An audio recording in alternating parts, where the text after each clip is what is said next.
So here's the thing about this film. I don't think I liked it, but I sure as hell enjoyed watching it.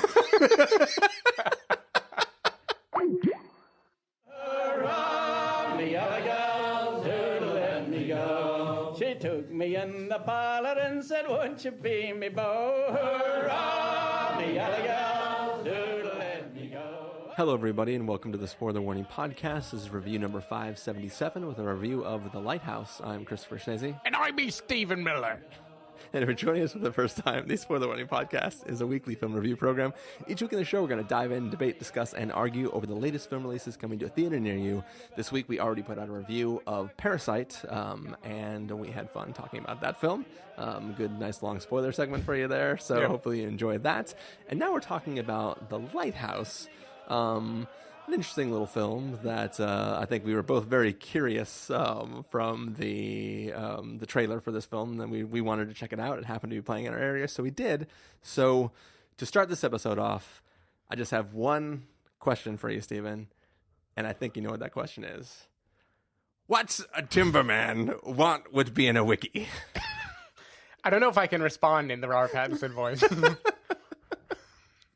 Because I don't really remember the Robert Pattinson voice. Willem Dafoe's voice, like, it's just haunting me from this movie. Yeah. I feel like his he's more mumblecore. Well, he starts off more mumbly and I don't want to talk, and then he gets more excited and I want to talk a lot as he becomes sort of like the main focus of the story. And I think that he kind of wavers around, I guess. Much like the waves that beat themselves upon a rock that contains a lighthouse. So many things beat themselves upon rocks in this movie. I see what you did there. I think of at least three. But yes, should we get into this review of The Lighthouse? Let's do it. Aye! We're going to take a listen to the trailer for The Lighthouse, and then we're going to come back and give you a review.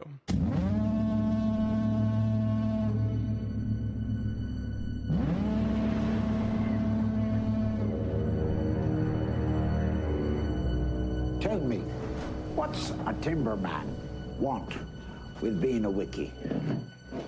Just looking to earn a living, just like any man. Starting new.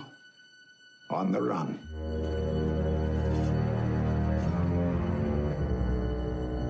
Keeping secrets, are you?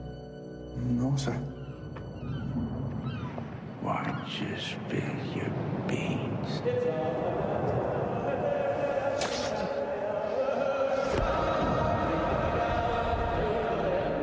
Why don't you spill your beans? Why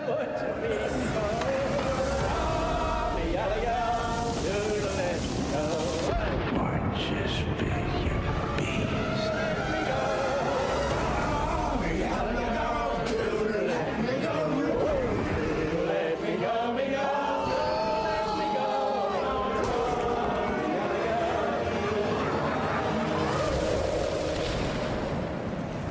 How long have we been on this rock? 5 weeks? 2 days? Help me to recollect.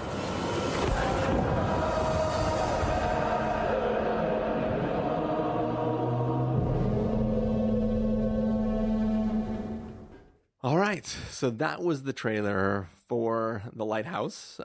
It is the story of a young man who was a timberman, and now he's becoming a wiki. And he is being dropped off for a period of several weeks to keep up a lighthouse that is out on some rock in the ocean off the coast of wherever they are. I think it's like Newfoundland area or something. Okay. I think it's supposed to be like up Canada ways. Where there be lumber. But yeah, timber. So these men are being dropped off on this rock. One of them has worked there in the past. He's sort of the main keeper of the lighthouse itself, the light atop the lighthouse, and he's sort of in charge. And Robert Pattinson, that's Willem Dafoe up there, and then Robert Pattinson plays the new young strapping lad who's come in, who's been given sort of the shit duty on the island, and the story literally sometimes. Yeah. Dude, I laughed so hard. They're Never pour into the wind, dude.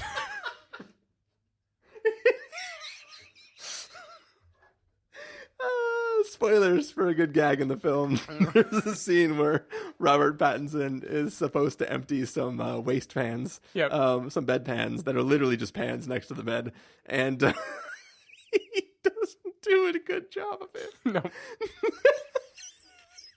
So many good sight gags in this movie. It's so good.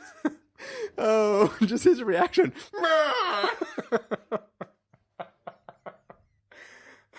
Oh, shit. Anyways, oh, man, I don't know if I'm going to be able to get through this review, man. Stephen Miller, what did you think of The Lighthouse? Chris, I kind of loved this movie. So I was only kind of a fan of The Witch. Like, I kind of like... Which? Yeah, ha ha ha. See, now I get why you hated it when I did that. So, The Witch was like a movie that I brought too much horror baggage to the table. So even though I felt like the old-timey America was well done and the symbolism was really good, as a horror movie, I didn't think it worked very well. And so I kind of was like, I get it, it's artsy, but it isn't really for me. Yeah. This movie strips all of that preconceived anything away. Literally. Yeah. In some cases. Yeah, and all I'm left with is a movie that I don't think Willem Dafoe knows he was in. This is like years after Willem Dafoe has stopped acting and just been living on this rock. Yeah. And they show up to film a movie while he's there. Yeah, so Willem Dafoe in Born on the 4th of July is like a crazy Vietnam vet with a big beard in a wheelchair, and I feel like he just drifted off to sea, and like 25 years later or whatever, he made it to this lighthouse, and they just put him here, and they're like, act! I mean, this movie is so... It immerses you in its world for sure, and what the world is a claustrophobic, black and white, narrow aspect ratio, old-timey version of America, Canada, something around there, where like there's the sea and it's wild and you're stuck in close quarters and you're at the mercy of the gods to like give you good weather and give you good fortune. And this is just a movie about like claustrophobia and going crazy. And you have theories, which may or may not be true. I still don't know. None of mine were true.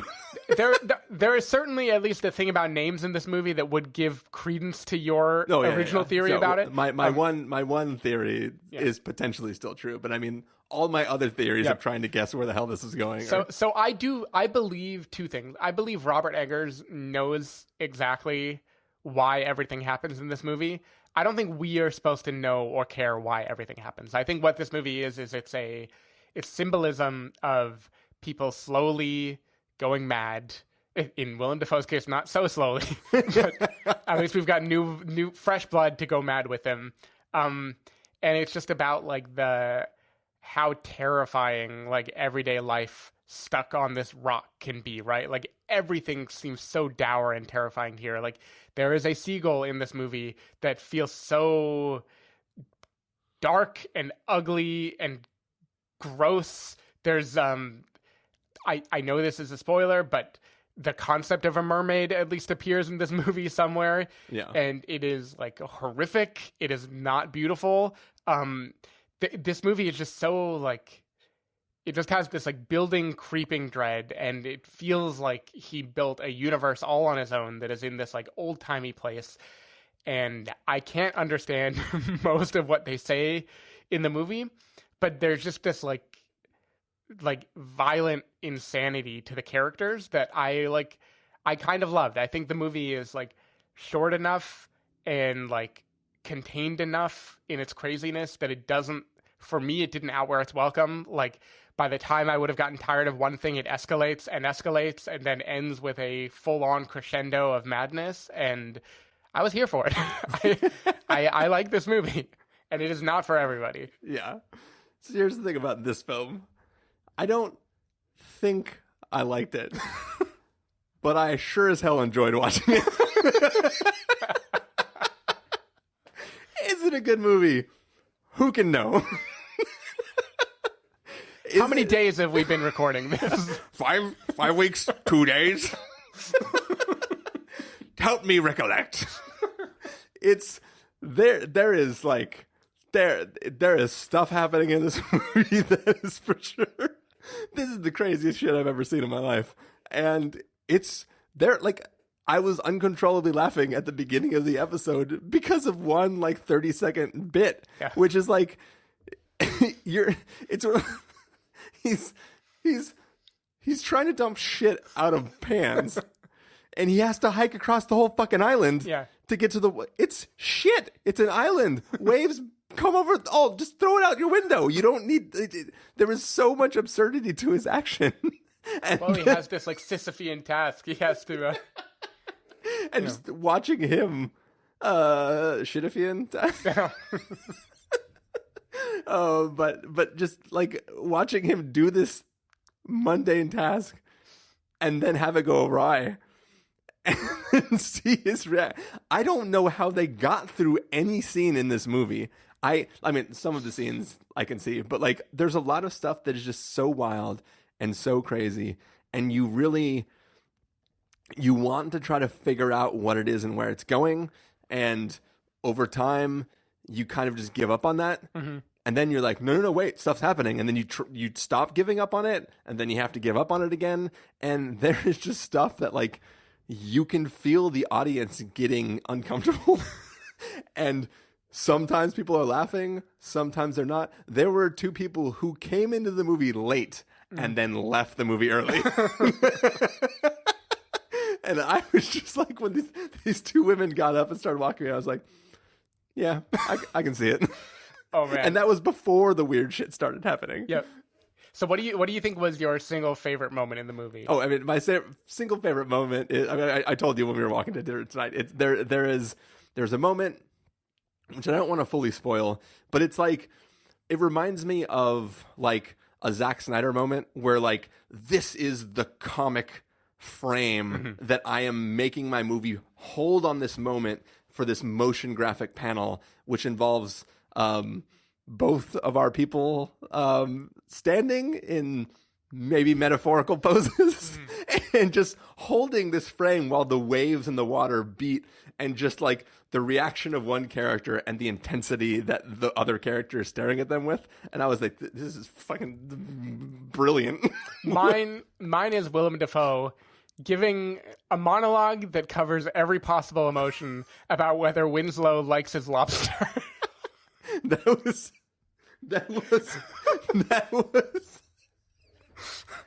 okay. That's probably so. First favorite is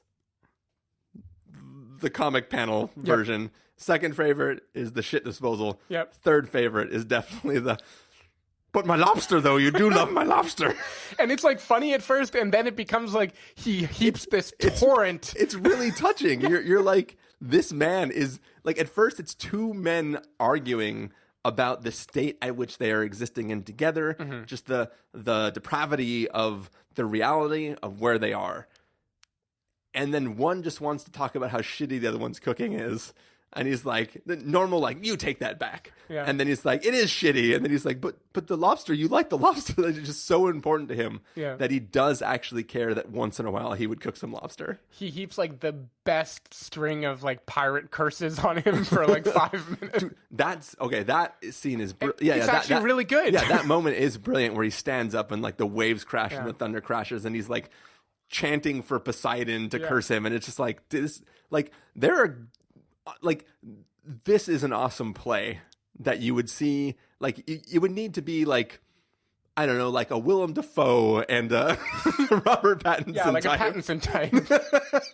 But no, like, just people like that sort of like you would almost want to see too, like a Ian McKellen. Yeah. Like, you know, like, so it's like somebody just with gravitas who can just act the shit out of this scene on a little stage with like one center light and just darkness everywhere, and it would be freaking rad. And it's just, it is strange, and you kind of have to give up wanting to really piece it all together, but the experience beat to beat is just so entertaining that it becomes fun, but I don't know if it's good.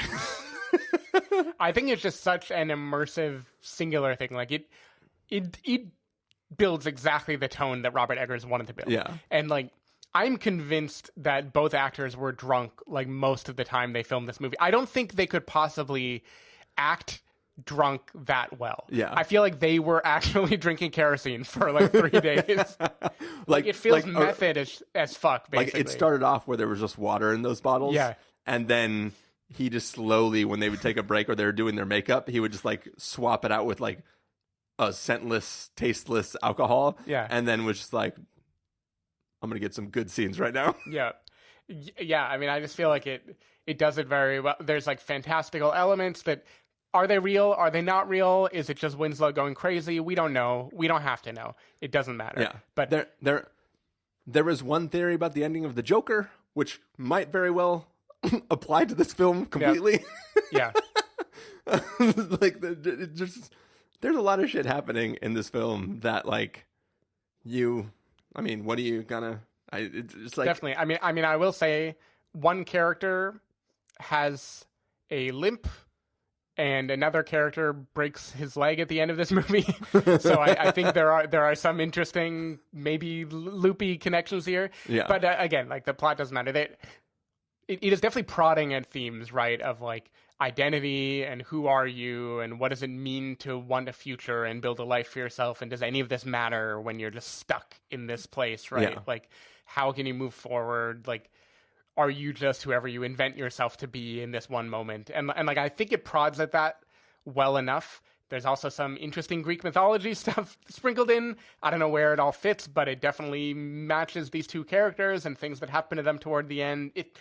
It's a weird movie. Yeah, and it's hard to tell if that's just a side illusion that's like Yeah. visual representation, or if it's meant to actually be significant in some way. Because there's also things that you can make assumptions that one of the stories that Winslow tells about his past and something he almost did might have actually happened to him. Mm-hmm. And then it's like, Yep. it's just there's a lot happening. Maybe it's a fever dream. Yep. Maybe it's just the deliriousness of being stuck on a rock for 5 weeks and then 5 more weeks. Yeah. We 2 don't know. days. we don't have to know. Yeah. All I know is it is strange and gloriously weird, and I'm just really happy that a movie like this is going kind of wide. Like, Yeah. At least San Francisco, it's in like multiple theaters Oh, here. it's going wide for Yeah. sure. I do also love that I was joking with you earlier at the office that like we've seen this trailer so many times, and just hearing Willem Dafoe get super angry and be like, "Why'd you spill your beans?" Why'd you spill your beans? But like out of context, my assumption is that like even during the film, before that scene, my assumption is like, all right, he doesn't trust him. He thinks he's poisoning the food, so he spills it out, and it's a literal spilling of the beans. And he's like, "Why'd you do that? Do you not trust me?" Like, I'm trying to figure out where this scene's going to come in. And then when it comes in, it is the most ridiculous thing ever. And just having him constantly be like, "Why'd you spill your beans?" It just, I don't know. It just made me laugh so much that like that's what I've been waiting for the whole movie. What a great film. what a wonderful movie. Honestly, whatever it adds up to, I don't know. I just want to hear Willem Dafoe say Winslow again. Winslow. Oh. Yeah. There's also a moment that Robert Pattinson goes like angry to angrier to like over the top angry to like insane. He's like trying to channel Nicolas Cage a little bit. Yeah. And it's just like, it's so ridiculous. Yep. But yeah, it's a movie. Oh, yeah. That's for sure. Can't wait for the sequel. Any last thoughts? Do you think this is a prequel to The Lake House? I do not. Okay. Or maybe it is. Yeah, we never know. Two people connected by time. Diverged in the woods. I don't know. All right. Well, should we get to verdicts? Yep. All right, Stephen Miller, if you're going to give this a must-see, recommend with the caveat, wait for it until it passes the caveat, or must avoid, what would you give it? I'm giving it a must-see, Chris. I think this is such a weird, unique, interesting movie, and I loved watching it.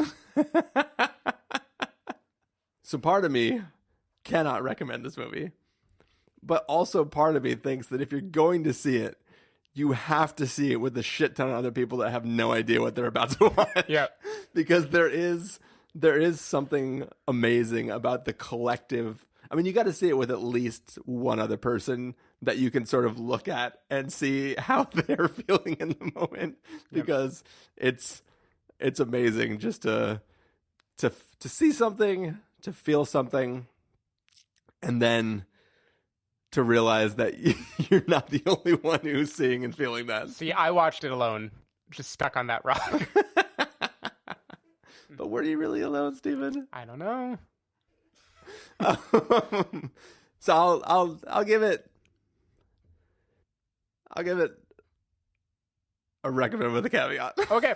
The caveat is that you're probably not going to like it, but you might enjoy it. Mm-hmm. And that's enough.